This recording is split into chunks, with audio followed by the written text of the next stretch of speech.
बिस्मिल्लाहिर्रहमानिर्रहीम। अस्सलाम वालेकुम नाज़रीन, आप देख रहे हैं प्रोग्राम फेस टू फेस। मैं हूं शहजाद हुसैन भट्ट। नाज़रीन, आज के प्रोग्राम में इंतहाई काबिल एहतराम साबिक सफ़ीर हैं, माहिर आलमी अमूर हैं, किबला मोहतरम ज़फ़र हलाली साहब मेरे साथ हैं, ब्रिगेडियर रिटायर्ड हारिस नवाज साहब हैं। इनसे मैं प्रोग्राम शुरू करता हूँ, लेकिन प्रोग्राम से पहले नाज़रीन मैं एक बात ज़रूर करके आगाज़ करता हूँ प्रोग्राम का।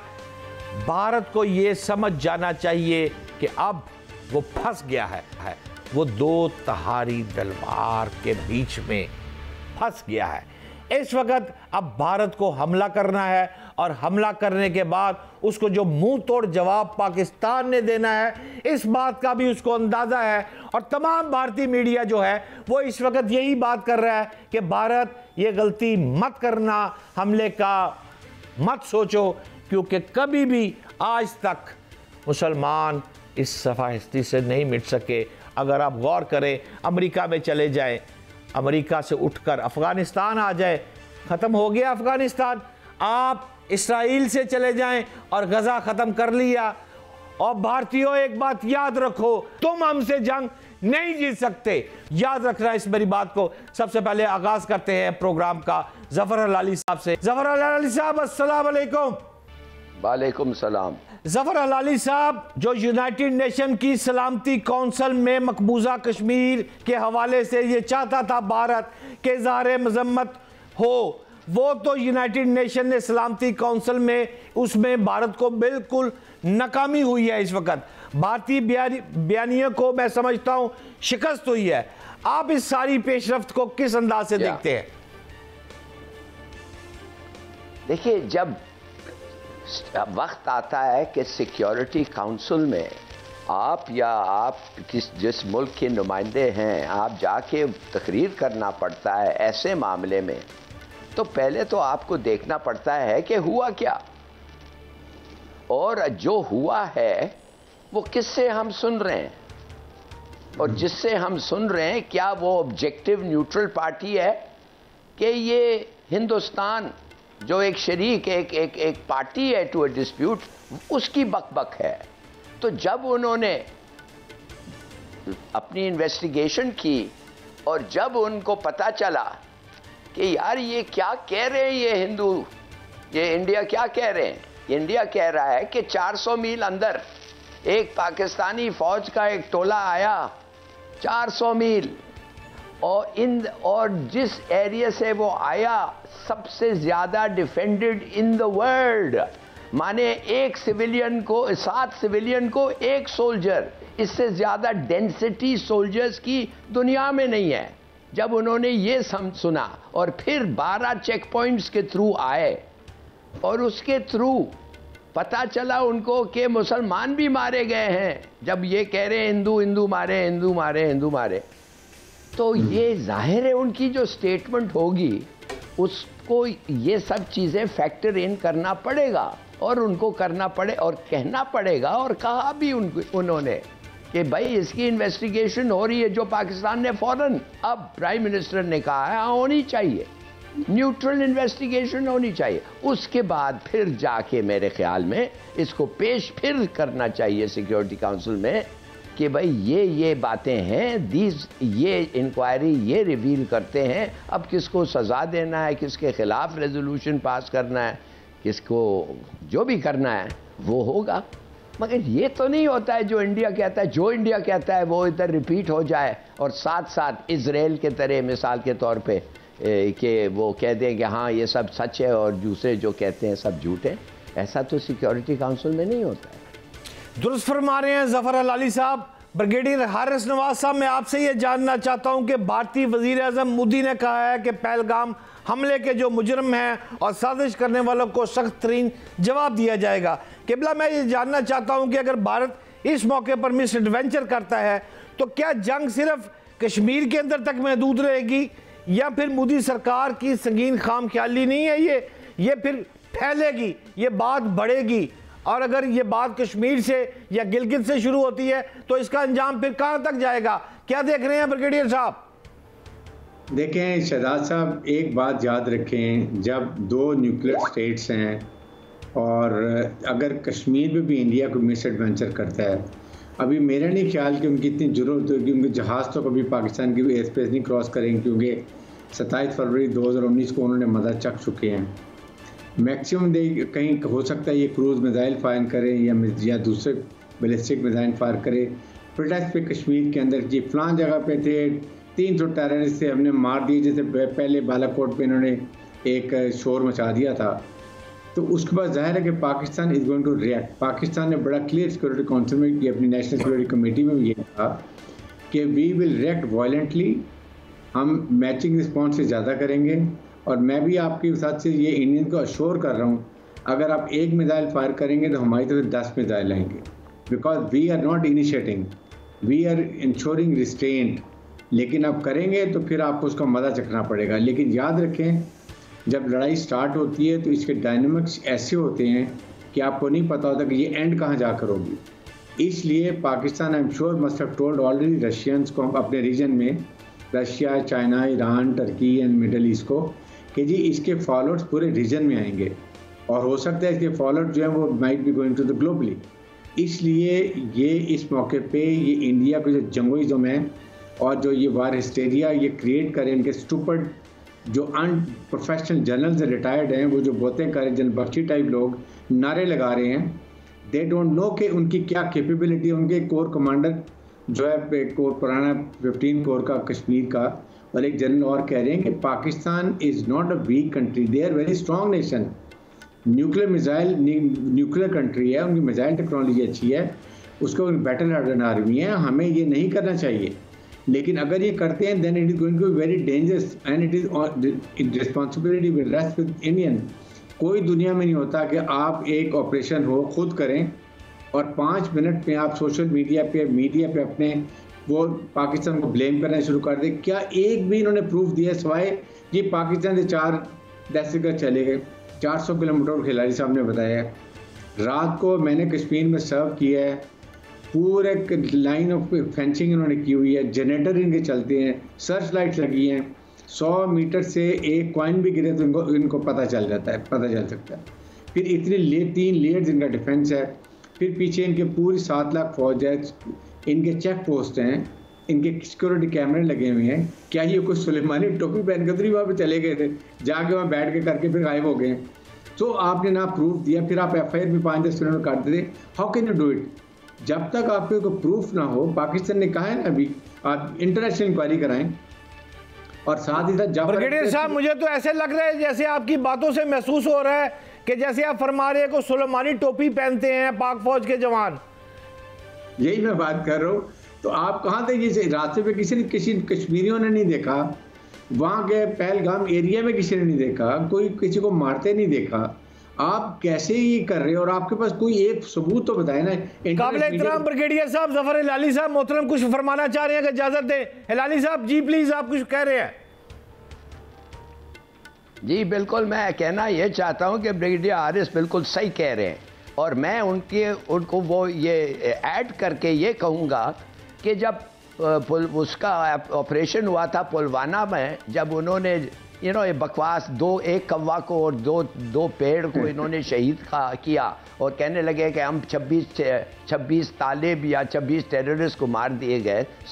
तो ममता बनर्जी जो चीफ मिनिस्टर है बंगाल का, उसने कहा अबाउट पुलवामा, ये है उसके अल्फाज, it was fake and it has been staged.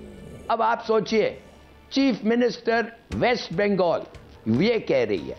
देखिए प्लीज अंडरस्टैंड, 1 साल वोटिंग के पहले मोदी को हिंदुओं का वोट चाहिए। ये जो बीजेपी है और ये जो हिंदू इंतहा पसंद हैं, ये सब एक साथ होके वोट हासिल करना चाहते हैं हिंदुओं के, इसलिए वो जीतना चाहते हैं जाहिर। और हिंदुओं को वेट जीतने के लिए मुसलमान के खिलाफ हो, तुम मुसलमान को मारो। इनका तो पूरा 1947 से किस्सा ही यही है। ये समझौता एक्सप्रेस ये भी वो है भाई। मोदी ने जब अमेरिका ने कहा कि तुम मैस मर्डर में इम्प्लिकेटेड हो, माने गुजरात में जो 2000 मुसलमान मारे गए हैं जब तुम चीफ मिनिस्टर थे, और उस वक्त तुमने SP गुजरात को कहा हुआ था जो वो बेचारी जाफरी, मिसेस जाफरी, जिसका मियाँ MPA था, उसका हाथ काट रहे थे, उसका पैर काट रहे थे उनके सामने। तो जब उसने कहा SP को कि तुम क्या कर रहे हो, कहते हमारे ऑर्डर्स हैं चीफ मिनिस्टर से कि तुम इंटरफियर मत करो।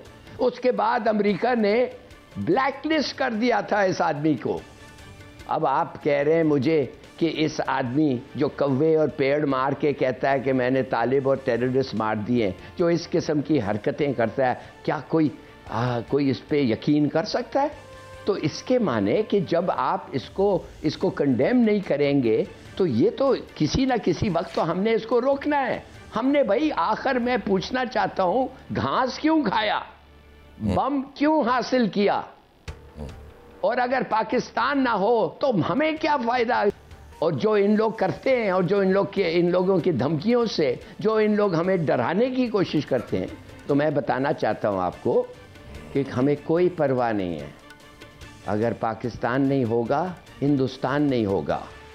और इंडिया को पता होना चाहिए कि हमारे खिलाफ जब लड़ेगा, हमने तो अनाउंस कर दिया, पहले दिन कर दिया कि हमारा फुल स्पेक्ट्रम रिस्पॉन्स होगा। अगर यार खुदा के लिए, अगर आपने इतने मुसीबत से एक वेपन डेवलप किया है, आपने तो इसलिए डेवलप किया है ना कि अमन रहेगा। नॉर्थ कोरिया जो है, नॉर्थ कोरिया अमेरिका के साथ लड़ने के लिए तैयार है। क्यों नहीं लड़ता है अमेरिका?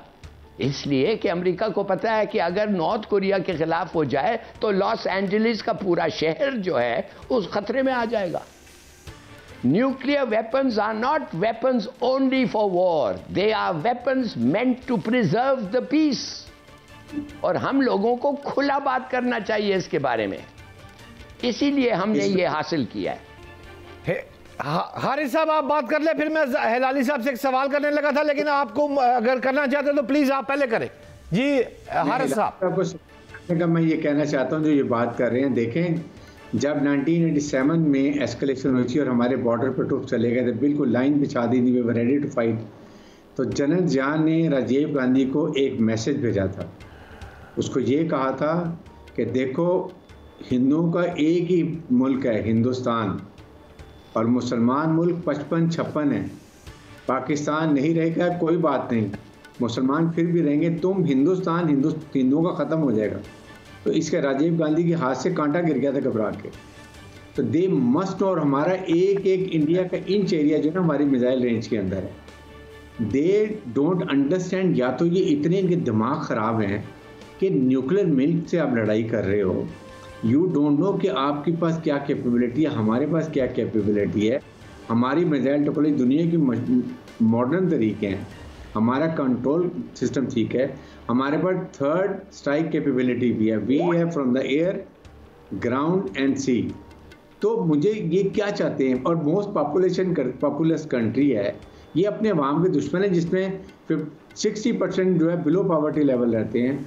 दुरुस्त फरमा रहे हैं ब्रिगेडियर साहब। हिलाली साहब, मैं एक सवाल छोड़े जा रहा हूं और ब्रेक पर जा रहा हूं, वापसी पर आकर हिलाली साहब मैं आपसे ये पूछूंगा, जो अभी आपने बात की है तहकीकात की, तहकीकात जो है वो डबल एज शॉट नहीं है। पहलगाम वाला वाकया, ये आप किस नजर से देखते हैं? और कोई सबूत तो ताहाल दे नहीं सका भारत, तो फिर अगर तहकीकात वाली बात मैं करूं, उसके साथ साथ तहकीकात, फिर जाफर एक्सप्रेस की तहकीकात का मुतालबा भी क्या मेरे पाकिस्तान को नहीं करना? मैं ब्रेक से वापस आकर हिलाली साहब इससे आपका जवाब लेता हूं। नाज़रीन मेरे साथ रहिएगा, ब्रिगेडियर साहब मेरे साथ हैं, जफर अली साहब मेरे साथ हैं। एक शॉर्ट ब्रेक।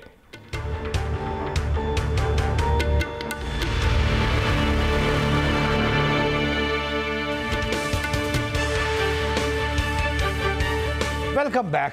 जफर अली साहब मेरे साथ हैं। हलाली साहब, मैं आपसे ब्रेक पर जाने से पहले मैंने आपसे कहा था डबल एज शॉट की बात की थी, और उसके साथ साथ जाफर एक्सप्रेस का तहकीकात का मुतालबा भी मेरा पाकिस्तान। क्या जवाब देंगे काबिल एहतराम जफर अली साहब? भाई बिल्कुल इन्वेस्टिगेशन होना चाहिए, इसका भी होना चाहिए, जाफर एक्सप्रेस का भी होना चाहिए। क्या हम अवाम जो हैं, हमें पता नहीं होना चाहिए कि किसका कसूर है? तो हिंदुस्तान तो शुरू से मदद कर रहा है टीटीपी को, BLA को तो वो पैसे दे रहा है। BLA का जो हेड है जिनीवर एयरपोर्ट पे वो अपना चाचे को जाके रिसीव करता है फरारी में। दुनिया से बड़ी महंगी गाड़ी है ये फरारी, उसमें जाके पब्लिकली रिसीव करता है और BLA का वो एक लीडर है। देखिए ये सब बातें सबको पता है, इन लोग हिंदुस्तान क्या कहते हैं। हमने सबूत लाना है, और जब हमने सबूत लाया था तो वो पकड़ा था वो यादव को, जो अभी तक जेल में है। पता नहीं क्यों उसको हमने छोड़ा हुआ है जेल में।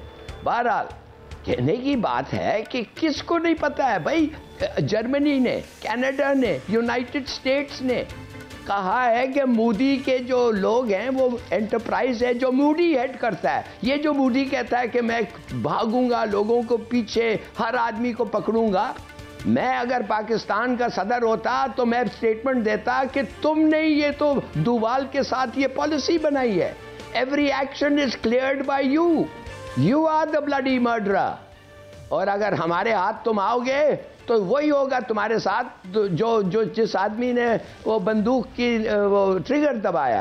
कहने की बात ये है कि ये कौन है ये जो कह रहा है ऐसी बातें, खुद ये इनिशिएट किया है पहले दिन से जब ये आया था इन पावर। इसका जो चीफ सिक्योरिटी एडवाइजर है वो डोवाल, उसने जाके स्टेटमेंट दी थी कि हम पाकिस्तानियों को लड़ाएंगे, एक एक से मरवाएंगे उनको, और हम उनके पीछे होंगे, और हम वी विल नॉट विड्रॉ, ये करेंगे वो करेंगे, खुद कह दिया। और अब ये कह रहे हैं कि ये बहुत बड़ी बात, ख़राब बात है और हम ये करेंगे वो करेंगे। तो ये जो इज़राइल में जो उधर गज़ा में जो हुआ है, वैसे मिलिट्री, देखिए अगर आप एक लोगों को एक कफस में डाल के मारते हैं, उनको खाने नहीं देते हैं, पीने नहीं, कुछ नहीं है कश्मीरियों के पास, every single right has been usurped. तो आप मुझे बताएं, आप उनके पास जब 5 आपने लॉज पास किए हैं जिधर आप उनको अरेस्ट कर सकते हैं विदाउट एविडेंस, उनको आप प्रॉपर्टी कॉन्फिस्केट कर सकते हैं विदाउट एविडेंस, यार ये कैसे रहेंगे ऐसे लोग? फिर भी वो बेचारे गुजर रहे हैं, ये कभी कोई नहीं सोचता। तो जाके पूछे आप जर्मनी को, ऑस्ट्रेलिया को, कनाडा के तो प्राइम मिनिस्टर से पूछें। हलाली साहब जो कथाकलामी की मैं माजरत चाहता हूं, अभी आपने फिक्रा जो बोला है ईरान के हवाले से, तो ईरान ने तो पाक भारत तनाव में सालिसी की पेशकश जो है वो की है, लेकिन सवाल ये है कि भारत कभी भी कश्मीर जैसे मामलात हों किसी तीसरे फरीक को वो कबूल ही नहीं करता। आलमी ताकतें और दोस्त ममालिक जो हैं, मैं आपसे ये जानना चाहता हूं, फौजी कार्रवाई को रोकने के लिए बैकडोर चैनल इस्तेमाल करेंगे, क्या है? भारत तो मानने को तैयार नहीं, तो फिर आप क्या देख रहे हैं, क्या सुजेस्ट करेंगे? आपका एक वसी तजर्बा है हिलाली साहब। क्यों, अगर वो नहीं मानेंगे तो आप क्या कर सकते हैं? अगर उन्होंने हमारे खिलाफ पानी रोका, बल्कि पानी तो टेक्निकली उन्होंने रोक दिया है, एक ट्रीटी जिसके साथ वो खेल नहीं सकते उसके साथ वो खेल रहे हैं, ये तो हो नहीं सकता, इंटरनेशनल लॉ के खिलाफ है, मगर वो कर रहे हैं और हमने अभी तक कुछ नहीं किया। हालांकि हमने कहा है कि तुम एक कप पानी रोको तो हम तुम्हारे पे जंग करेंगे। You know, we have to make up our minds. अब अगर ये करेगा, खुदा के लिए खड़े रहें, नहीं तो फिर अगले दफे होगा जब इसको वोट चाहिए ये हरकतें करेगा। आपको पता है कि 1900 ये जो इलेक्शन जीत के आया है, 67% टर्नआउट था हिंदुओं का, और इसलिए वो उनका टर्नआउट इसलिए था कि वो बालाकोट और ये पुलवामा में जो हुआ था, वो कहानी तो उनके पब्लिक को इसने बेच दिया है। वो जिंगोइज्म आके उनका इसको वो मिल गया है। अब 1 साल 1.5 साल रहता है इलेक्शन के लिए, ये फिर करेगा, ये करता रहेगा। ये एक चाय वाला है, स्टेशन के प्लेटफॉर्म पे चाय बेचता है, इसकी क्या कॉम्प्रिहेंशन है? अनपढ़ आदमी भी है, चाय बेचने के साथ साथ जाहिल मुतलक भी है। मैं ठीक कह रहा हूं हिलाली साहब? यस, 100%। हिलाली साहब, मैं आपसे अगला सवाल ये पूछना चाहता हूं कि मैंने आलमी मीडिया को जो थोड़ा सा देखा है और जो पढ़ा है, माजी की निस्बत इस दफ़ा पहलगाम वाक़े की कोई बड़ी कवरेज इंटरनेशनल मीडिया पे, हिलाली साहब, मुझे वो उस तरह यूरोपीय, अमरीकी और दीगर ममालिक में नज़र नहीं आई। तो क्या मैं ये समझ लूँ कि अब तमाम ममालिक ये जान चुके हैं, ये समझ चुके हैं कि भारत खुद ही दहशतगर्दी कराता है, एजेंसियां इसकी मुलव्वस होती हैं और इल्ज़ाम पाकिस्तान पर धर देता है। ये इंटरनेशनल मीडिया में उजागर हो चुका है या हमें अभी मजीद काम करना चाहिए इस पर? देखिए, भारत का चीफ एडवाइज़र जो है वो है इजराइल, और भारत वो कर रहा है जो नेतन्याहू कर रहा है। और नेतन्याहू के अब से पता नहीं 10-12 जहाज आ गए हैं, एक लैंड ब्रिज बन गया है फ्रॉम इजराइल टू इंडिया, हथियार दे रहा है उनको। मैं आपको बताना चाहता हूँ ये सब बड़े ये अमेरिकन जो है, ये जो ट्रंप ने स्टेटमेंट दिए कि 1500 साल से ये लड़ाई, पता नहीं इसको किसने सबक सिखाया, तारीख किधर पढ़ा है इसने, मगर मैं कहना सिर्फ ये चाहता हूँ कि उसको पता है कि ये लड़ाई क्यों हो रहा है। उसके जो एडवाइज़र हैं इसके मूडी के ये नेतन्याहू उसको कह रहा है ऐसे करो, मुसलमानों को निकालो। ये पता क्या करेंगे, ये मुसलमान को निकालेंगे। हिंदुस्तान में कह दिया है जाओ कश्मीर में ज़मीन ख़रीदो, ये मुसलमानों के घर ख़रीदो, उनको निकालो, और जब ज़्यादा हो जाएंगे हिंदू मुसलमानों से हम एक प्लेबिसिट कर देंगे। हम उठ के कहेंगे चलो चलो तुम हक़ के खुद इरादियत चाहते हो तो चलो वोट करो। उस वक्त तक मुसलमान कम हो जाएंगे। यार फॉर गॉड सेक, हमें पता है ये किस किस्म के लोग हैं, मगर अब क्या करें।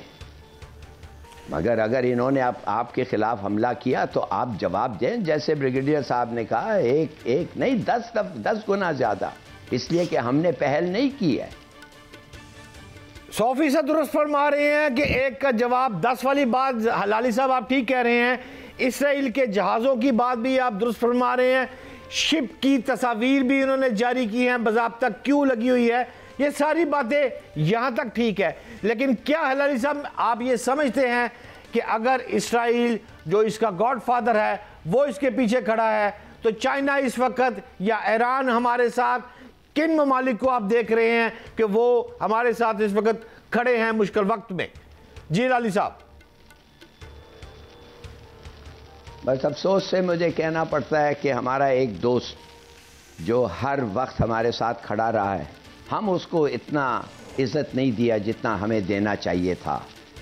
और अब अपने डोमेस्टिक पॉलिटिक्स में मैं नहीं जाना चाहता क्यों हुआ क्या हुआ, मगर चीन है एक दोस्त हमारा और हमें कभी नहीं भूलना चाहिए। अगर आप लोग कभी टाइम निकाल के सुने कि चीन 1965 को जब पाकिस्तान के साथ खड़ा रहा, जब उन्होंने कहा कि तुम्हारे साथ हम खड़े हैं और ना साथ तुम्हारे साथ हम फौजी तौर पे खड़े हुए हैं, we are with you in a people's war. ये जो जंग होगा आपका हिंदुस्तान का, वो कह रहे थे it will be a people's war, और हम आपके साथ खड़े हुए हैं। और उस वक्त क्या जवाब उनको मिला और फिर क्या किया हमने। देखिए, बात असल ये है कि हमारा भी बहुत बड़ा कसूर है। अब तक मेरे ख्याल में हमारे पास बहुत सारे अलायंसेस होने चाहिए थे, डिफेंस अलायंसेस। अमेरिका के साथ हमने कितने अलायंसेस किए, क्या हुआ? वो तो आजकल हिंदुस्तान के पेट भर रहे हैं। इजराइल और अमेरिका में तो फ़र्क तो कुछ नहीं है। वो फौजी जो हथियार जा रहे हैं वो सब अमेरिकन हथियार जा रहे हैं हिंदुस्तान को थ्रू इजराइल।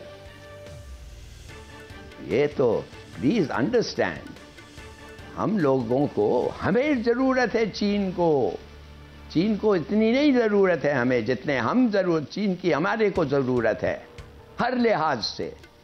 और क्या किया है हमने, कितने ट्रीटीज़ उनके साथ बने हमारे, कितने डिफेंस पैक्ट्स बने, सेंटो हमने साइन किया, सीटो हमने साइन किया। काबिल एहतराम हलाली साहब, जब भी कोई मुल्क जंग की तैयारी करता है तो वो अपने करीबी ममालिक को उस सिलसिले में वो आगाह कर देता है। रशिया ने भी ये वाज़िया तौर पर कह दिया है कि जो भी अफराद हैं रशियन, वो पाकिस्तान जाने से अवॉइड करे। इसी तरह अमेरिका ने भी कह दिया है, ट्रंप ने भी बात कर दी है कि ये पुरानी लड़ाई चल रही है, ये कश्मीर ये मामला खुद सॉल्व करेंगे।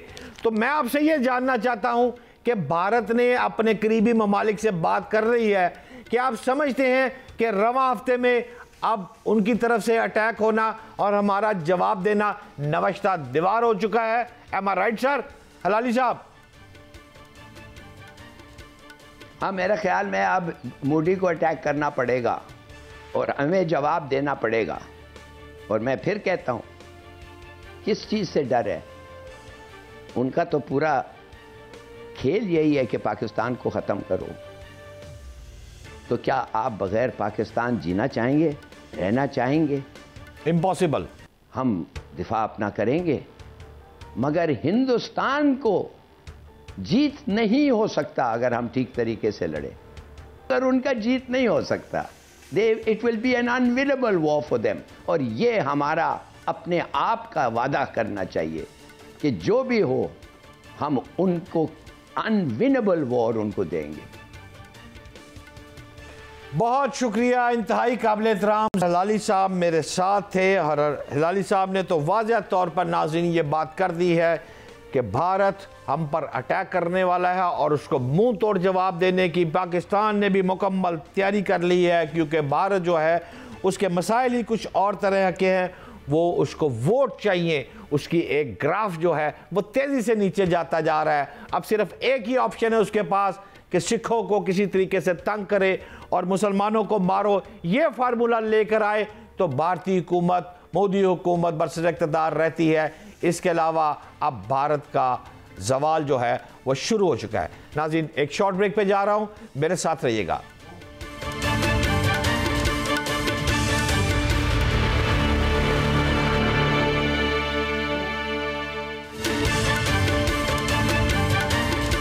Welcome back.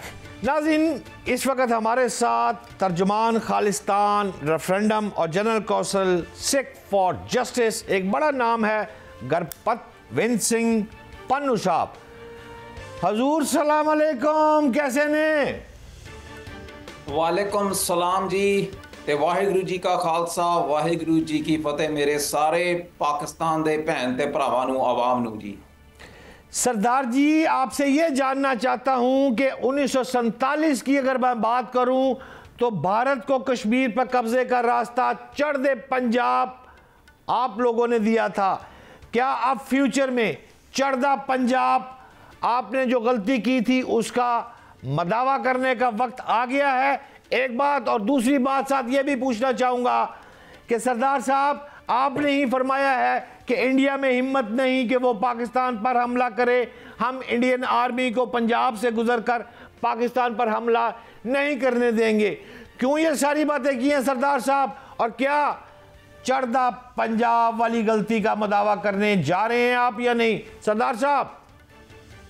देखो 1947 ਚ जो होया वो तो हुण जे उस तो कुछ नहीं तुसी सिखोगे ਤਾਂ ਲਗਾਤਾਰ ਗੁਲਾਮ ਰਹੇਗਾ ਸਿੱਖ ਵੀ ਤੇ ਜਿਹੜਾ ਭਾਰਤੀ ਕਬਜ਼ੇ ਵਾਲਾ ਪੰਜਾਬ ਹੈ। ਸਿੱਖਾਂ ਨੇ ਉਦੋਂ ਫੈਸਲਾ ਲਿਆ ਸੀ ਕਿ ਉਹ ਉਸ ਵਕਤ ਹਿੰਦੁਸਤਾਨ ਨਾਲ ਰਹਿਣਗੇ ਔਰ ਪੰਜਾਬ ਜਿਹੜਾ ਹੈ ਇਸ ਵਕਤ ਕਬਜ਼ੇ ਵਿੱਚ ਹਿੰਦੁਸਤਾਨ ਦੇ, ਉੱਥੇ ਇਹਨਾਂ ਨੂੰ ਇੱਕ ਅਲੱਗ ਆਟੋਨਮਸ ਸਟੇਟ ਵਜੋਂ ਮੰਨਿਆ ਜਾਏਗਾ। But what did Sikh gets? ਦੇ ਵਰ ਅਟੈਕਡ। ਦਰਬਾਰ ਸਾਹਿਬ ਤੇ ਹਮਲਾ ਕੀਤਾ ਗਿਆ।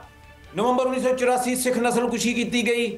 1984 तो 1995 तक 1.5 ਲੱਖ ਸਿੰਘ ਸਿੰਘਣੀਆਂ पंजाब च शहीद कर दिते गए और सिख धर्म नूं कानूनी तौर पर दबोच के हिंदू धर्म का हिस्सा बना दिता गया। जो अज का सिख है वो 1947 नहीं है, ये 1965 नहीं है, ये 1971 नहीं है, अज 2025 है। ਅੱਜ ਉਹ ਸਿੱਖ ਖਲੋਤਾ ਹੈ ਜਿਹੜਾ ਦੁਨੀਆ ਦੇ ਵਿੱਚ ਵਿਚਰਦਾ ਪਿਆ ਔਰ ਪੰਜਾਬ ਨੂੰ ਭਾਰਤ ਦੇ ਕਬਜ਼ੇ ਚੋਂ ਆਜ਼ਾਦ ਕਰਾਉਣ ਦੇ ਲਈ ਰੈਫਰੈਂਡਮ ਕਰ ਰਿਹਾ ਹੈ। ਜਿਹੜੀ ਗੱਲ ਅਸੀਂ ਇਹ ਕਹੀ ਹੈ ਕਿ ਭਾਰਤ ਦੀ ਜਿਹੜੀ ਆਰਮੀ ਹੈ, ਜਿਹੜੀ ਭਾਰਤ ਦੀ ਫੌਜ ਹੈ, ਉਹ ਪੰਜਾਬ ਖਾਲਿਸਤਾਨ ਦੀ ਧਰਤੀ ਤੋਂ ਲੰਘ ਨਹੀਂ ਸਕਦੀ, ਕਿਉਂਕਿ ਪਾਕਿਸਤਾਨ ਪਾਕ ਉਹ ਜਗ੍ਹਾ ਹੈ ਜਿੱਥੇ ਸਾਡੇ ਗੁਰੂ ਨਾਨਕ ਸਾਹਿਬ ਦਾ ਜਨਮ ਸਥਾਨ ਹੈ ਔਰ 2025 ਦੇ ਵਿੱਚ ਇਹ ਅਸੀਂ ਪੰਜਾਬ ਤੋਂ ਨਹੀਂ ਹੋਣ ਦਿਆਂਗੇ। ਇਹ ਸਾਡਾ ਤੁਹਾਨੂੰ ਵਾਅਦਾ ਹੈ। सरदार साहब, तुसी जिहड़ी गल फरमा रहे हो, मैं फिर तुहाडे नाल पंजाबी जी गुफ्तगू मेरा ख्याल है कर लवां, क्योंकि तुसी आसानी नाल गल करना चाह रहे हो। अगर तुसी गल करो कैनेडा दी, अमरीका दी, तो वो तो वाज़ह तौर पर कह चुके ने कि भारती जिहड़े ने वो सिखां दे कतल दे विच मुलव्वस पाए गए ने और दूसरे मुल्कां दे उत्ते जाके अटैक जिहड़े ने वो भारती करवांदे ने। मैं तुहाडे कोलों यह पूछना चाहना वा कि सिख, कश्मीरी और पाकिस्तान मिलकर ਆਲਮੀ ਕਵਾਨੀਨ ਦੇ ਹਵਾਲੇ ਨਾਲ ਅਗਰ ਕੋਈ ਜੁਆਇੰਟ ਐਡਵੈਂਚਰ ਕਰਦੇ ਨੇ ਤੇ ਤੁਸੀਂ ਉਸ ਨੂੰ ਕਿਸ ਨਜ਼ਰ ਨਾਲ ਦੇਖਦੇ ਹੋ ਔਰ ਕਿਆ ਆਲਮੀ ਕਵਾਨੀਨ ਹੈ ਨੇ ਕਿ ਅਗਰ ਤਿੰਨੇ ਮਿਲ ਕੇ ਅਟੈਕ ਕਰਨ ਕੀ ਰਾਏ ਤੁਹਾਡੀ? देखो जी गल कहते पे जी अमेरिका कह रहा कैनेडा कह रहा है कि मोदी ने कतलोगारत सिखां दी बाहर शुरू की है। ये अमेरिका या कैनेडा नूं कहने की जरूरत नहीं है, मोदी पार्लीमेंट दे विच कह रहा है, मोदी खुलेआम कह रहा है कि जिथे भी साडे देश के खिलाफ कोई बोलन वाला खलोएगा असीं उसनूं उस देश विच जाके मारांगे। जे कोई घाट हैगी है वो तो साडी आप दी है, सिख पंथ दी है, साडे खालिस्तान पक्षी सिखां दी है, क्योंकि असी इस वक्त हथियार जिहड़ा वो कलम दा फड़िया होया है। पर मेरा एक सुनेहा मोदी नूं, अजीत डोवल नूं, उन्हां दे डिफेंस मिनिस्टर राजनाथ नूं है कि सिखां दे इतिहास नूं पढ़ लो ते समझ लो। we have never ever started the war, असी कदी भी किसी ते गोली नहीं चलाई, पर जिसने भी साडे ते हमले कीते है उस दे बदले विच उसनूं मौत ही मिली है और इंदिरा गांधी इसका सबूत है। Even for Modi, Rajnath, Jaishankar, Doval, they are going to face the international laws once they are not the ministers. Right now they have immunity, but in the future they will not have the immunity. सरदार साहब की गल्लां कर रहे हो तुसी नरेंद्र मोदी नूं कि तुसी की पुछदे पे हो सेना दे ते आर्मी दे, मतलब जे तुसी मैनूं पंजाबी या इंग्लिश च पुछ सको। सरदार साहब मैं तो तुहानूं वाज़िह तौर ते गल पुछ रहा वां कि तुसी इंदिरा गांधी नूं मोदी नाल मिलाता है, एक ही गल कर रहे हो सर? तुसी आसान जबान समझाओ। बटी साहब मैनूं तुहाडा जिहड़ा क्लैरिटी नहीं हो रही, तुसी की सवाल पूछ रहे हो? सरदार साहब मैं तुहाडे कोलों यह सवाल पूछ रहा कि तुसी गल्लां दे विच किहा है कि पहले इंदिरा गांधी कतल है तो हुण मोदी जिहड़ा है वह भी अपनी खैर मनावे, एक ही गल कर दी है सर? नहीं, मैं तुहानूं ये दसदा पिया कि सिख ने कदी किसी ते हमला नहीं किया। इंदिरा गांधी चढ़ के फौजां लैके आई तो उसने दरबार साहब ते हमला किया, क्योंकि उसने गोली चलाई, बंब चलाए, सिखां ने गोली का जवाब गोली च दिता। नरेंद्र मोदी जे चढ़ के आएगा, आर्मी लैके पंजाब दे उत्तों दी लंघेगा जां बाहर दे सिखां नूं मारदा पिया, we will hold Modi accountable under the international laws and he will face the justice. सरदार साहब यह दसो कि साबक रुकने पार्लीमेंट समरजीत सिंह मान दी जड़ी है उस हवाले ने मैं पूछना चाहना कि भारत के पास इल्ज़ामात साबित करने के लिए कोई शवाहद नहीं। उन्होंने फरमाया कि भारतीय सदर को चाहिए कि हुकूमत को बरतरफ कर दे। इंतखाबात दी गल उन्होंने की है, मुतालबे किए ने। मैं सरनजीत सिंह मान के हवाले ना जनाब को ले पूछना चाहना कि वो तो हूँ वाज़िह तौर पर कह रहे हैं कि पहले आज़ादाना तहकीकात होनी चाहिए ने तो फिर मामला को चलेगा। जनाब दी की राय वे? देखो ये जिहड़ी तुसी भारतीय हुकूमत दी ते नरेंद्र मोदी का जिहड़ा हिंदुत्व एजेंडा है, you have to follow that. जिन्नी भी एक कंपेन चलती है 2000 दे विच जदों प्रेजिडेंट क्लिंटन हिंदुस्तान भारत पहुंचा सी ते इन्हां दी आर्मी ने सिखां दी कतलोगारत छित्ती सिंहपुरा दे विच कीती सी। उन्हां दा कैप्टन रथौर आर्मी दा मेरे को न्यूयॉर्क दे विच आके मन के गया और उसकी मैं ऑडियो रिलीज की है। लैफ्टिनेंट जनरल जिहड़ा उन्हां दा गिल है वो कहंदा पिया कि इंडियन आर्मी ने छत्ती सिंहपुरा दे विच सिख मारे है। तो सवाल अज ये उठदा है कि जिहड़े पहलगाम दे विच हिंदू मारे गए है उसका फायदा किहनूं हुंदा है? कि कश्मीरी फ्रीडम फाइटर्स मार के हिंदुओं को आज़ादी लै सकते हैं? कोई फायदा हो सकता है? बिल्कुल नहीं हो सकता। कि पाकिस्तान को कोई आम हिंदू नूं मार के कुछ मिल सकता है? कुछ नहीं मिल सकता। ਇਹਦੇ ਵਿੱਚ ਸਿਰਫ ਤੇ ਸਿਰਫ ਭਾਰਤੀ हुकूमत ਤੇ नरेंद्र मोदी ਦੀ ਜਿਹੜੀ बीजेपी ਦੀ ਸਰਕਾਰ ਹੈ ਉਹ ਇਨਵੋਲਵ ਹੈ। ਔਰ ਲੇਕਿਨ ਜਿਹੜੀ ਉਹਨਾਂ ਦੀ ਮੀਡੀਆ ਹੈਗਾ, ਜਿਹੜਾ ਭਾਰਤੀ ਮੀਡੀਆ ਹੈ ਉਹ ਉਹੀ ਕਨਵਿਕਟ ਕਰਦਾ ਹੈ, ਉਹੀ ਅਕਿਊਜ਼ ਕਰਦਾ ਹੈ, ਉਹੀ ਜੁਡੀਸ਼ਰੀ ਹੈ। ਉਹ ਸਵੇਰੇ ਸ਼ੁਰੂ ਕਰਦੇ ਆ ਪਾਕਿਸਤਾਨ ਨੂੰ ਆਈਸੋਲੇਟ ਕਰਨਾ, ਪਾਕਿਸਤਾਨ ਦੇ ਉੱਤੇ ਟੈਰਰਿਜ਼ਮ ਦਾ ਟੈਗ ਲਗਾਉਣਾ ਔਰ ਸ਼ਾਮ ਤੱਕ ਉਹਨਾਂ ਨੂੰ ਕਨਵਿਕਟ ਕਰਕੇ ਦੁਨੀਆ 'ਚ ਦੱਸ ਦਿੰਦੇ ਆ ਕਿ ਜੀ ਇਹ ਸਾਰਾ ਕੰਮ ਜਿਹੜਾ ਅੱਤਵਾਦ ਫੈਲਾਉਣ ਵਾਸਤੇ ਪਾਕਿਸਤਾਨ ਨੇ ਕੀਤਾ ਹੈ। ना तो इसकी कोई इंडिपेंडेंट इंक्वायरी किसी ने करनी है ना होनी है। 15 साल बाद पता लगेगा जी ये हुकूमत ने आप किया सी, उन्नी देर में दूसरी कतलोगारत कर देंगे। जे अज किसी को स्टैंड लैन की जरूरत है वो असी सिख खालिस्तानी पक्षी सिख पंजाब असी स्टैंड लै चुके हैं कि असी भारतीय फौजां नूं पंजाब दे राही पाकिस्तान ते हमला नहीं करन देंगे। दूसरा स्टैंड पाकिस्तान ਨੂੰ ਆਪ ਲੈਣਾ ਪੈਣਾ ਹੈ, ਕਸ਼ਮੀਰ ਨੂੰ ਆਪ ਲੈਣਾ ਪੈਣਾ ਹੈ, ਕਸ਼ਮੀਰ ਦਾ ਆਵਾਮ ਸੜਕਾਂ ਤੇ ਉਤਰਨਾ ਪੈਣਾ ਹੈ, ਪਾਕਿਸਤਾਨ ਨੂੰ ਇਹ ਦੁਨੀਆ ਦੇ ਵਿੱਚ ਇਸ ਮੋਦੀ ਸਰਕਾਰ ਨੂੰ ਭਾਰਤ ਨੂੰ ਨੰਗਾ ਕਰਨਾ ਪੈਣਾ ਹੈ। सरदार जी तुसी भारत ਨੂੰ मेरे तो बहुत ज़्यादा करीब तो जानते हो समझते हो, मैं जनाब को पूछना चाहना मोदी केड़ी जबान समझदा है? मोदी ਇਹ ਜਿਹੜਾ ਮੋਦੀ ਹੈ ਨਾ, ਤੁਸੀਂ ਇਹਨਾਂ ਦੀ ਇਹ ਦੇਖਣਾ ਕਿ ਇਹ ਹਿੰਦੂਤਵਾ ਏਜੰਡਾ ਹੁੰਦਾ ਹੈ। ਜਦੋਂ ਇਹ ਗੁਲਾਮ ਹੁੰਦਾ ਹੈ ਤੇ ਤੁਹਾਡੀਆਂ ਇਹ ਜੁੱਤੀਆਂ ਵੀ ਸਾਫ਼ ਕਰਦਾ ਹੈ ਤੇ ਤੁਹਾਡੀ ਜੁੱਤੀਆਂ ਪਵਾਉਂਦਾ ਹੈ, ਪਰ ਜਿੱਦਣ ਇਹਨਾਂ ਕੋਲ ਰਾਜ ਆਉਂਦਾ ਹੈ ਤੇ ਉਸ ਦਿਨ ਇਹਨਾਂ ਤੋਂ ਖਤਰਨਾਕ ਦੁਸ਼ਮਣ ਕੋਈ ਵੀ ਨਹੀਂ ਹੋ ਸਕਦਾ।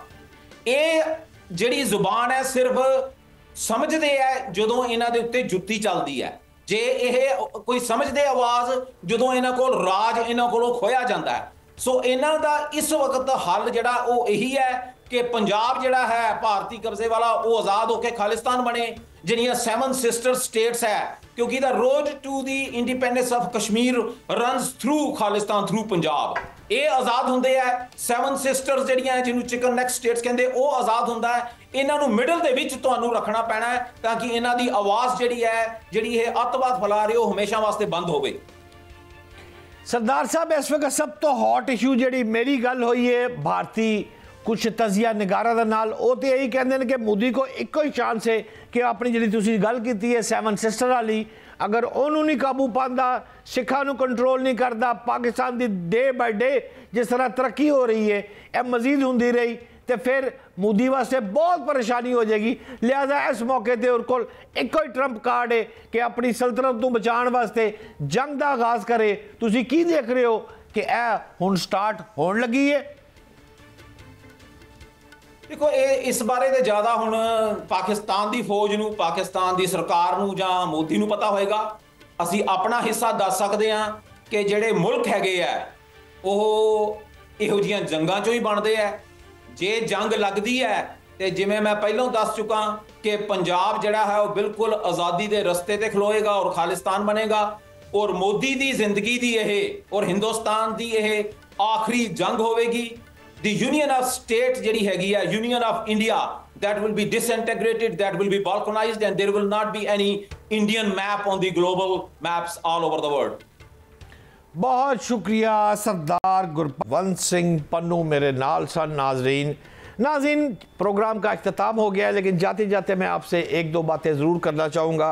आपने अभी सरदार साहब की बात सुनी है, इस वक्त जो माहौल है वो बहुत हॉट चला गया है। इस वक्त सिख जो है वो खालिस्तान बनाने जा रहे हैं, कश्मीरी एंड हो गया है, जितना भी जुल्म हो चुका है वो कहते हैं ना आखिर जुल्म है, मैक्सिमम जुल्म कश्मीरियों पर हो रहा है। गजा की बात करें तो वहाँ पर बर्बादी बर्बादी और बर्बादी है।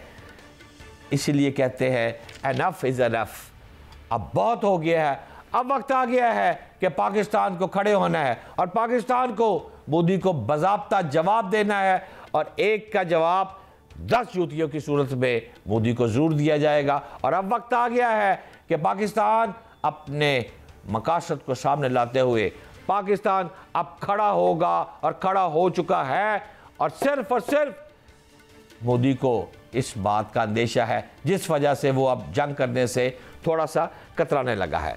आज के प्रोग्राम के लिए इतना ही। पाकिस्तान जिंदाबाद।